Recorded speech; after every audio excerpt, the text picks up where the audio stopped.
Boa noite, meus amados. A paz do Senhor, amém? Me convido você a abrir sua Bíblia lá em 2 Samuel, capítulo 11, versículos de 1 até o número 5. O texto é bem conhecido. E o tema da mensagem de hoje é Aprendendo com os erros de Davi. Na primavera, época em que os reis saíam para a guerra, Davi enviou para a batalha Joabe, com seus oficiais e todo o exército de Israel. Eles derrotaram os amonitas e cercaram Rabá. Davi, porém, permaneceu em Jerusalém. Uma tarde, Davi levantou-se da cama e foi passear pelo terraço do palácio. Do terraço viu uma mulher muito bonita tomando banho. Ele enviou alguém para descobrir quem era. Disseram-lhe: é Batseba, filha de Eliã e mulher de Urias, o hitita. Então Davi enviou mensageiros para que a trouxessem. Ela veio e ele se deitou com ela. Fazia pouco tempo que Batseba se purificara da impureza da menstruação. Depois disso, ela voltou para casa. A mulher engravidou e enviou um recado a Davi dizendo: estou grávida. Eu quero te fazer um convite agora. Diz o filósofo Confúcio. Eu vou aproveitar que a irmã Aparecida já orou, vou economizar esse tempo. Então, vamos ganhar alguns minutinhos. Então, segundo o filósofo Confúcio, existem 3 maneiras da gente aprender. A primeira e a mais nobre delas é a meditação e a observação. É a gente pensar muito bem no que aconteceu e como as coisas acontecem e tomar uma decisão sábia. A gente aprende através da observação, da reflexão, de um autoconhecimento, de um pensamento crítico sobre nós mesmos. E isso é difícil. Assim, essa é a maneira que ele fala ser a mais nobre. A segunda maneira que ele diz que é a mais fácil consiste na imitação. A gente vê o que as pessoas fizeram de certo e vê o que fizeram de errado e repete esse comportamento e a gente aprendeu com isso. A gente aprende com os erros dos outros. E a terceira e a mais difícil é a experiência. Essa é a mais amarga, porque a gente aprende com nossos próprios erros e acertos. Então eu te convido hoje para a gente pegar um caminho mais fácil. Antes da gente errar, da gente experimentar isso, a gente vai olhar, imitar, entre aspas, o que fez Davi. Mas a gente vai olhar primeiro os erros dele e vai fazer justamente ao contrário. Tá bom? Então a gente vai pegar e aprender com os erros de Davi. E sim, um homem segundo o coração de Deus também erra. E é muito difícil para a gente, às vezes, tratar desse assunto. Mas o primeiro assunto que eu quero tratar é lá no versículo 1. Quando a gente vê que o primeiro erro de Davi foi que Davi fugiu de suas obrigações. Nós estamos vivendo hoje um tempo de terceirização. As pessoas, elas terceirizam tudo que podem. As empresas terceirizam setores que não fazem parte do seu core business, ou seja, que não fazem parte da atividade fim. Muitas vezes a limpeza, funcionários da segurança, empresas que entregam a alimentação, porque isso não faz parte da estratégia delas. Então elas acabam terceirizando uma atividade que ela necessita, mas não tem interesse em realizar. E Davi também já pensava longe, ele terceirizou uma atividade.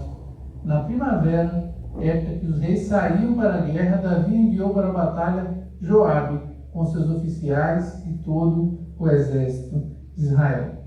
Os reis saíam na primavera. Já parou para pensar, né? Em algumas versões só diz na época em que os reis saíam, essa versão ainda diz na primavera.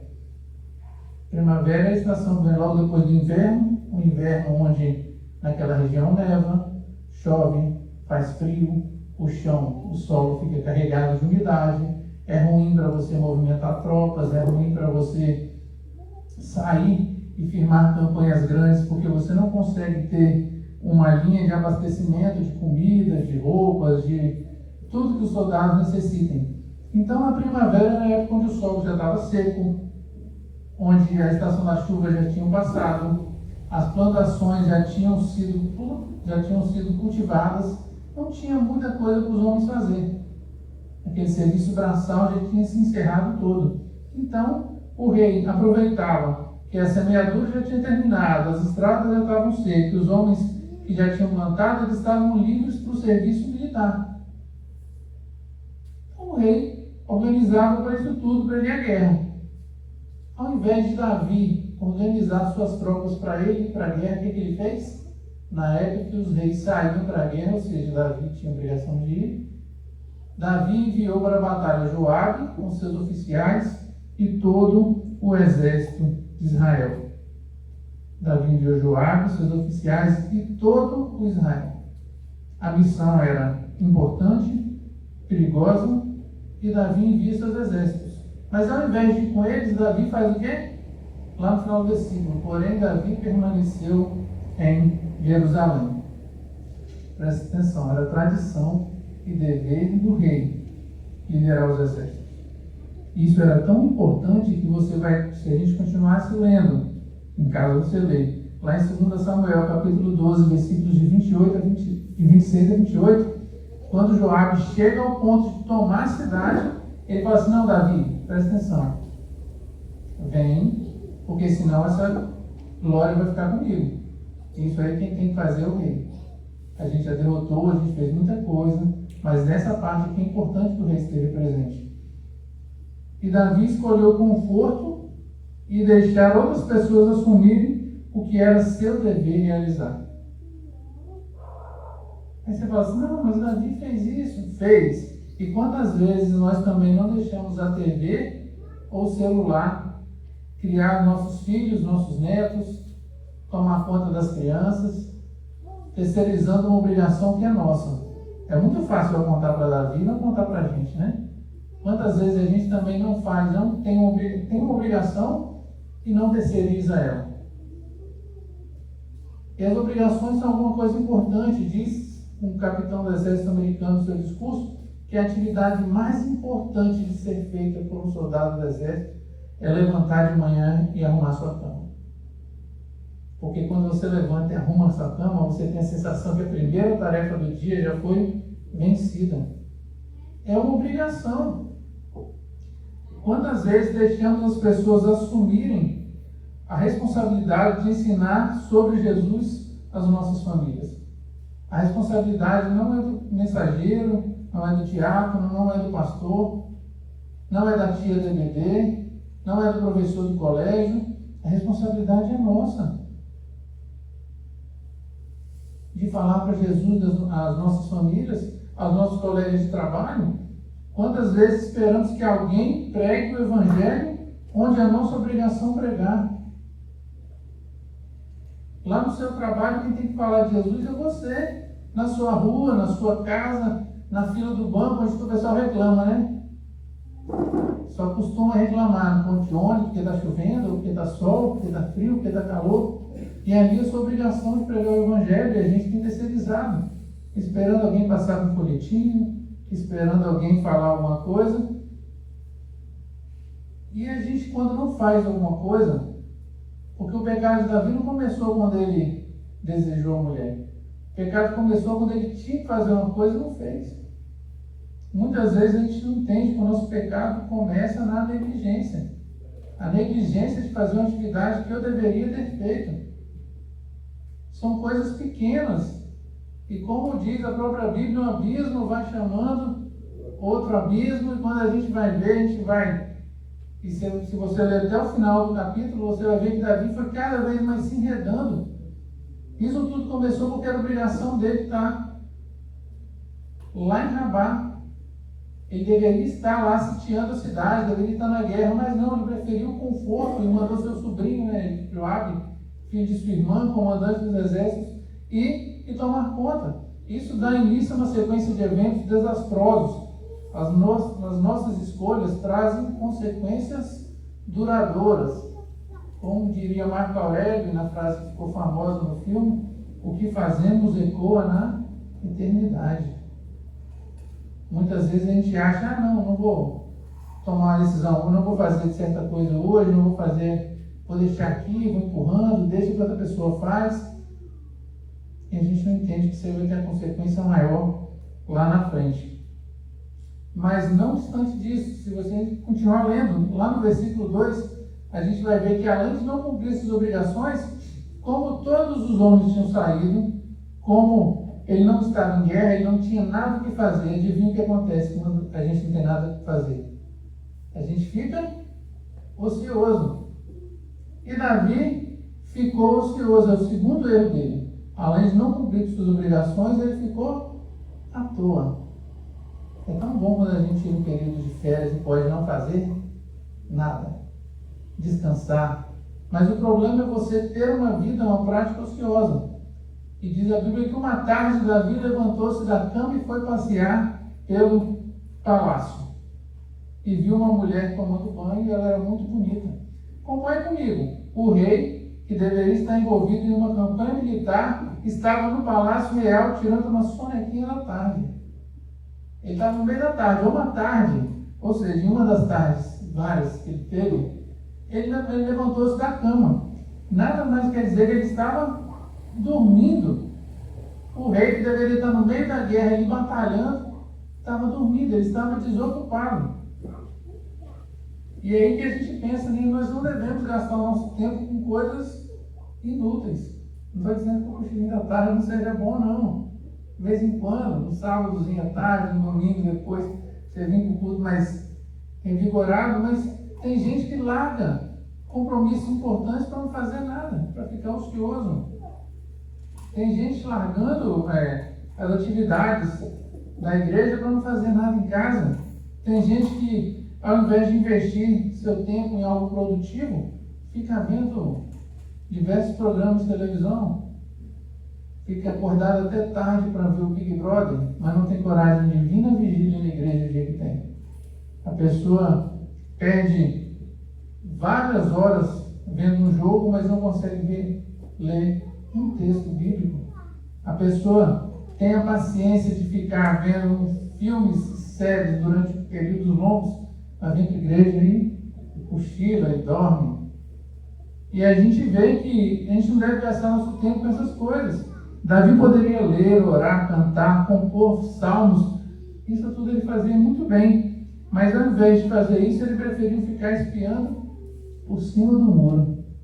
Preferiu ficar vendo a vida dos outros. E numa dessas espiadas, a gente vai ver que Davi estava gastando seu tempo de uma maneira que não convinha para um rei, não convinha para ninguém ficar olhando a vida dos outros. Quem dirá para alguém que tem a posição dele? Um erro gravíssimo. Aproveite seu tempo, invista em atividades produtivas e busque a Deus. Se ele estivesse orando, não tinha nada acontecido isso. Se estivesse cantando, estivesse lendo a Bíblia, estivesse compondo, as coisas aconteceram porque eles estavam vivendo de uma maneira improdutiva. Eu não digo apenas no trabalho, não, eu digo espiritualmente também. E o terceiro problema é que Davi alimentou os seus desejos pecaminosos. Versículo 3 diz: ele enviou alguém para descobrir quem era. Davi mandou perguntar quem era aquela mulher. Ele não simplesmente viu e desviou seu olhar. Ele ficou curioso e ele fez pior, ele alimentou aquela curiosidade. Davi teve chance de desviar seu olhar e seguir sua vida, mas ele foi se entregando ao pecado passo a passo. Ao invés de matar a situação, ele continuou alimentando-a. Quantas vezes a gente não vê isso acontecer também, né? A gente vai olhando para aquilo ali e vai continuar alimentando. O primeiro passo que ele deu, ele se deixou envolver pelo olhar. Ele não tirou os olhos da fonte da tentação. Ele poderia simplesmente ter virado de costas e ir embora. Muitas pessoas continuam olhando para onde não se deve. Até hoje isso acontece, né? As pessoas vão olhando pela aparência, vão olhando pelo luxo, vão olhando pela fama, e quando vai ver, chega num ponto onde elas não conseguem mais voltar. E é justamente por isso que Paulo fala que nós devemos manter os nossos olhos fixos em Cristo, fixos em Deus. Quando a gente desvia o olhar, a gente se distrai. E a gente às vezes nem percebe o perigo que isso é.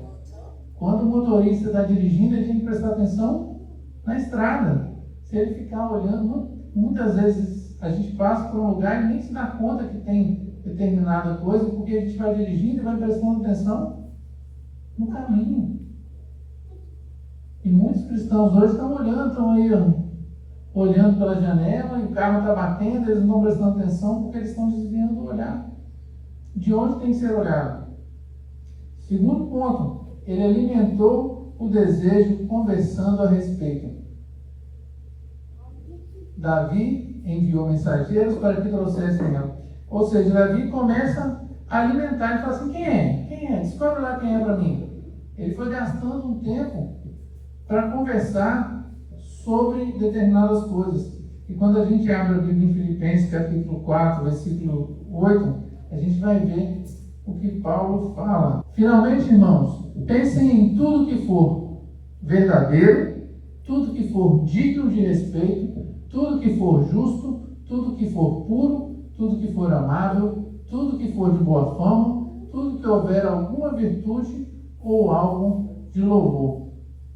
Olha só o que a gente deve conversar, sobre o que a gente deve pensar. Irmãos, pensem em tudo que for verdadeiro, tudo que for digno de respeito, tudo que for justo, puro, amável, de boa fama, tudo que houver alguma virtude ou algo de louvor. Se a gente pegar os pensamentos de Davi, não tinham nada a ver com isso. Pelo contrário, quando ele fica sabendo quem era ela, ele no mínimo tinha que pensar: olha, ela era mulher casada. Eu sou casado, ela também é. O esposo dela está na guerra que eu não quis ir.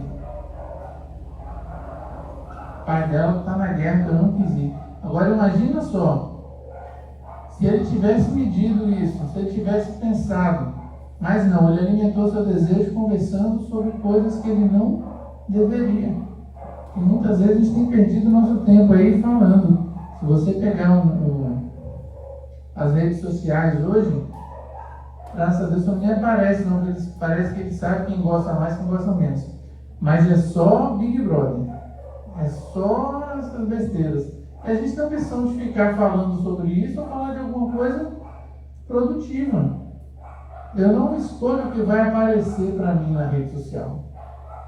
Ou até escolho. Mas eu tenho a opção de pular, eu tenho a opção de sair, eu tenho a opção de não mexer. Eu não escolho o que aparece na televisão, eu não escolho aquilo que vai passar na televisão. Mas eu escolho assistir ou não assistir. Eu não escolho o que vai tocar na rádio, mas eu escolho a estação. E se eu não gostar da música, eu tenho a opção de desligar. E muitas vezes as pessoas estão estão conversando a respeito de assuntos que acabam se tornando comuns, normais, naturais. Eles acabam permeando a nossa cultura, permeando a nossa casa. Quando a gente vai ver, a gente já está cercado deles e vira uma coisa normal. Parece que o pecado é o normal e a gente acaba aceitando isso. E lá no versículo 4, agora sim, lá em 2 Reis 11:4, ele chega lá no final, praticamente. A gente vai ver que o buraco é mais embaixo, o abismo chama mais outros abismos. E ele consome o pecado, envolvendo-se completamente. Ele se deixou envolver no olhar, ele alimentou o seu desejo e ele consumou o pecado, envolvendo-se completamente. Quando ele ele manda buscá-la, eles têm relações com ela, ele se deita com ela, depois ela vai embora para a casa dela. E quando a gente vai vendo, a gente fala: não, tadinho, ele caiu em tentação, né? Mas é porque, na verdade, ele insistiu. A Bíblia não fala assim, resistir à tentação, não. Ela fala: resistir ao diabo e ele fugirá de vós. Já sobre a tentação, ele fala lá em Tiago, capítulo 1, de 14 a 15, que nós somos tentados por nossa própria cobiça, que nos atrai e seduz.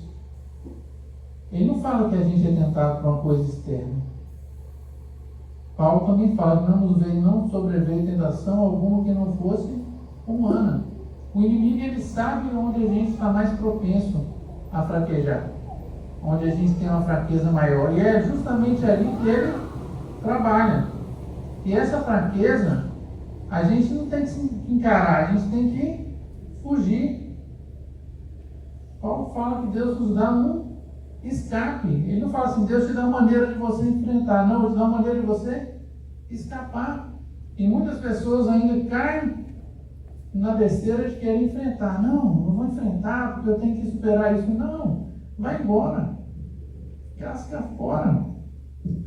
Isso porque Tiago continua falando que a cobiça, esse texto aqui tem que abrir, senão também fica ruim, mano. Abre para mim, Tiago, capítulo 1, versículo 14 e 15. Senão eu cito e a gente não leu.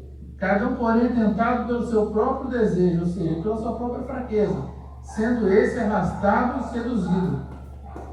Ou seja, ele vai lá e amarra você de um jeito que você não tem como sair. E então esse desejo, tendo sido concebido, ou seja, a figura de alguém que engravidou. A figura é exatamente a de uma mulher que engravidou. Ou seja, isso aí engravidou. E ele dá luz ao pecado. E o pecado, uma vez consumado, gera a morte. A gente vai vendo que um abismo vai chamando outro abismo. E essa morte aí é física, mas antes disso é uma morte espiritual. É uma separação que acontece entre o homem e Deus. E a gente vai olhando isso e vai percebendo que não existe pecado, pecadinho, pecadão, não existe isso de, não, eu vou deixar isso para depois. A gente vai vendo que cada uma das coisas que a gente vai fazendo na nossa vida vai gerando uma consequência. É muito fácil a gente falar assim, não, eu não vou cumprir minha parte aqui não, vou deixar outra pessoa. E a gente vai vendo que o erro de Davi não começou no pecado ali. Não começou já na hora que ele engravidou aquela mulher que nem era dele. E nem terminou aí. Continuou. E é uma história para a gente continuar semana que vem. Mas o que acontece? Quando a gente dá uma olhada, a gente consegue aprender de Davi algumas coisas. E a primeira dela é não fuja das suas obrigações.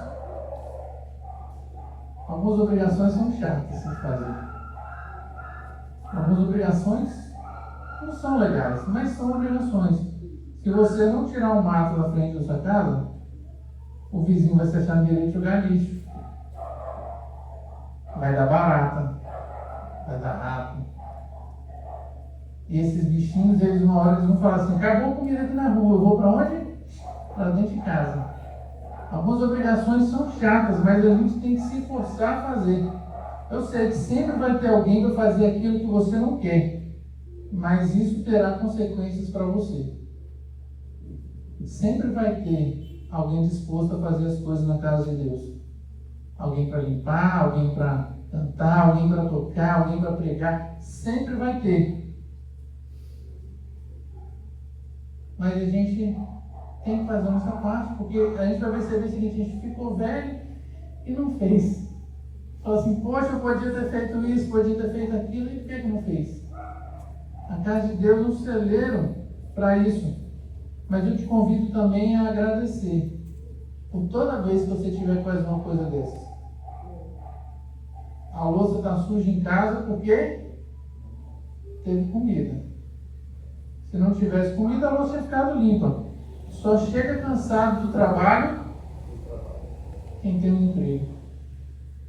Muitas vezes a gente reclama de algumas coisas que tinha gente doida para estar fazendo. E a gente está reclamando porque está na rotina e não quer cumprir essas obrigações. Então, toda vez que você tiver uma obrigação para fazer, faça de bom grado, com o coração cheio de gratidão, sabendo que ela advém de algo que Deus já te deu. Davi não quis cumprir a obrigação do rei, de ser rei, mas ele queria ser rei. Muitas pessoas querem ter um cargo de igreja, querem ter um cargo no serviço, querem ter uma importância na sua família, mas na hora que chega, não quer cumprir aquelas obrigações. E são ossos do ofício. A gente tem que lidar com elas com o coração grato. Estou encerrando já, viu? Segundo, não fique ocioso. As igrejas oferecem um campo infinito de trabalho e não justifica ter alguém apenas sentado no banco. Cabeça vazia, oficina do diabo. Meus amados, não sei o que eu vou fazer na igreja, eu tenho dúvida. Aquele rapaz na mesa de som ali bonito ali é o pastor. Pergunta a ele que ele vai te arrumar uns 3, 4, 5, 10 coisas para fazer rapidinho. Sempre tem serviço na casa de Deus. Sempre tem. A seara é grande, mas poucos são os trabalhadores. Isso Jesus já avisou lá atrás. E hoje a gente continua com o mesmo problema. O trabalho é grande, tem trabalho para todo mundo. Nada justifica ninguém estar ocioso. Nada justifica alguém estar trabalhando tanto ao ponto de ter alguém parado. E o terceiro, fuja das tentações. A tentação tem origem nas fraquezas humanas. O próprio Jesus foi tentado por Satanás para satisfazer necessidades humanas. Comer, se sentir importante, ter conquistas. O diabo ele foi pegando essas necessidades que todo homem tem e tentou Jesus, que era esperto. Imagina eu que sou louco. Se ele foi no Filho de Deus, imagina em mim. Aí ele vem com vontade mesmo. O espírito está preparado, mas a carne é fraca. Não tente ser o Superman. Quem pensa estar de pé, tome cuidado para que não caia. Muitas vezes a gente não entende que a tentação é diferente da provação. A provação vem de Deus. E a provação geralmente é maior do que a gente consegue sustentar. Mas para a gente entender que a gente depende de Deus. A provação é para a gente entender que a gente depende de Deus. A tentação é para nos expor. Enquanto a tentação é para nos expor.